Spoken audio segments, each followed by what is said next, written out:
తెలంగాణలో రైతులకు యూరియా కష్టాలు తప్పడం లేదు. పొలం పనుల్లో నిమగ్నమవుతున్న అన్నదాతలకు ఎరువుల కొరత వేధిస్తోంది. యూరియా కోసం రోజంతా పడిగాపులు కారుస్తున్నారు. అధికారులు మాత్రం ఎలాంటి కొరత లేదంటున్నారు.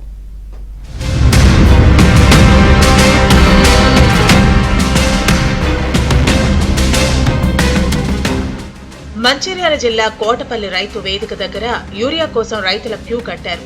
ఒక్కసారిగా రైతులు లోపలికి వెళ్లే క్రమంలో పెనుగులాట జరిగింది.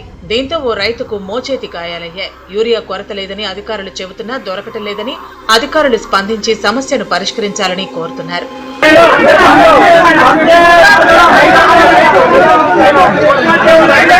మహబూబ్ నగర్ జిల్లా దేవరకద్ర మండలంలో యూరియా కోసం కర్షకులు గంటల తరబడి లైన్లో నిల్చున్నారు.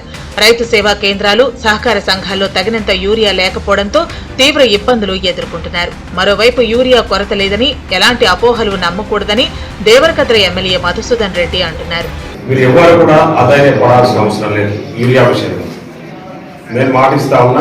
ఖచ్చితంగా ప్రతి రైతుకు యూరియా అందిస్తాము. సమయంలో సకాలంలో అందించే బాధ్యత మాది. మీరు తొందరపడి ఏదో యూరియా షార్టేజ్ ఉందని చెప్పేసి కొందరు చేసే తప్పుడు ప్రచారం వల్ల మీరు కొందరు స్టాక్ చేసుకొని దాన్ని అధికంగా స్టాక్ చేసుకునే ప్రయత్నాన్ని చేయొద్దని చెప్పేసి నేను ముఖ్యంగా మన రైతు సోదరులను కోరుతా ఉన్నా. అటు మహబూబాబాద్ జిల్లా నెల్లికుదురులో కోఆపరేటివ్ సొసైటీ ముందు యూరియా కోసం రైతులు బారులు తీరారు. క్యూ లైన్లో నిలబడి యూరియా కోసం పడిగాపులు కాశారు. వర్షాకాలం ప్రారంభమై 2 నెలలవుతున్నా ఎరువులు దొరకటం లేదని రైతులు ఆవేదన వ్యక్తం చేస్తున్నారు. ఒక రైతుకు 2 బస్తాల యూరియా పంపిణీ చేస్తూ ఉండటంతో రైతులు అసహనానికి లోనవుతున్నారు. ఎరువుల కోసం కూపన్లు పంపిణీ చేయడంతో రైతులు తీవ్ర ఆగ్రహం వ్యక్తం చేస్తున్నారు. మరోవైపు మహబూబాబాద్ ప్రాథమిక వ్యవసాయ సహకార సంఘం ముందు సిపిఐ ఆధ్వర్యంలో రైతులు ఆందోళన నిర్వహించారు. అధికారులకు వ్యతిరేకంగా నినాదాలు చేశారు. రైతులకు సరిపడా యూరియా అందించాలని సిపిఐ నేతలు డిమాండ్ చేశారు.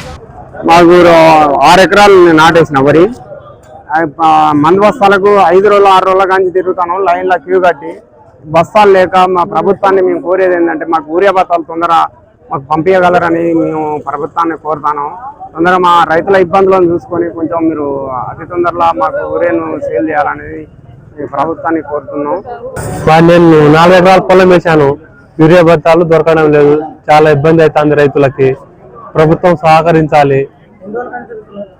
చాలా రోజుల నుంచి అట్లే జరుగుతుంది. 4 రోజుల నుంచి దొరకలేదు యూరియా. బాగా ఇబ్బందులు పడుతున్నాం. ప్రభుత్వం సహకరించాలి మాకు. సో ఈ యొక్క మాకు ఈ వర్షాకాలం ఖరీఫ్ సీజన్ స్టార్ట్ అయిన కానుంచి ఈ 4 డేస్ కాల నుంచి మాకు కొంచెం ఇబ్బంది కావడం జరుగుతుంది. మాకు యూరియా అనేది 7వ తారీఖు నాడు రావడం జరిగింది. 7వ తారీఖు నాడు నుంచి ఇప్పటివరకు కూడా రాలేకపోవడం వల్ల ఇవాళ 10వ తారీఖు నాడు 630 టన్నుల యూరియా రావడం జరిగింది. కొంచెం యూరియా ఎక్కువ రావడం వల్ల రైతులు అనేది ఒకటేసారి రావడం వల్ల గుడ్డు కూడా వల్ల కొంచెం ఇబ్బంది అవుతుంది. కాబట్టి మాకు ప్రతి రోజు కూడా ఒక 20 టన్నుల యూరియా స్టాక్ ఉన్నట్లయితే ఇక్కడ మండలంలో ఉన్న రైతులందరికీ కూడా అవసరం. సిద్దిపేట జిల్లా రాఘవాపూర్లో ఎరువుల కోసం క్యూ కట్టిన రైతులను మాజీ మంత్రి హరీష్ రావు పలకరించారు. ప్రభుత్వం సబ్సిడీ నుంచి తప్పించుకోవడానికి కృత్రిమ ఎరువుల కొరతను సృష్టిస్తోందని, బీహార్కు ఎన్నికల కోసం ఎరువులను తరలిస్తున్నారని హరీష్ రావు ఆరోపించారు. రైతులకు సరిపడా యూరియా పంపిణీ చేయాలని అధికారులను హరీష్ కోరారు. తొందరగా ఇప్పుడు 4 రోజుల నుంచి లైన్ కట్టింది. 4 రోజులకు వచ్చింది ఒక లారీ. దానికి నువ్వు రావాలి, ఒక్క సంచి ఇవ్వాలి, వాళ్ళు బతకన్నారా?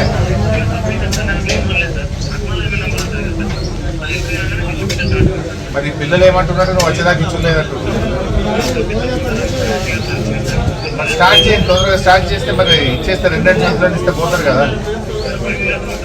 6 గంటలకు వచ్చి 5 గంటలకు వచ్చి లైన్లో నిలబడ్డారు. వాళ్ళ పరిస్థితి ఏంటి? వాళ్ళు టిఫిన్ చేయొద్దు, ఛాయ్ తాగద్దు, మరి బాత్రూమ్ పోవద్దు, ఈయనే కూర్చోవాలి. రైతులకు సమయానికి ఎరువులు అందించడంలో కాంగ్రెస్ ప్రభుత్వం విఫలమైందని ఎమ్మెల్సీ కవిత విమర్శించారు. కేంద్రం నుంచి యూరియా కేటాయింపులు తక్కువగా ఉన్నా సీఎం రేవంత్ రెడ్డి పోరాటం లేదన్నారు. సకాలంలో యూరియా అందించి ఆదుకోవాలని రైతన్నలు కోరుతున్నారు. అధికారులు స్పందించి ఎరువుల సమస్యను పరిష్కరించాలంటున్నారు.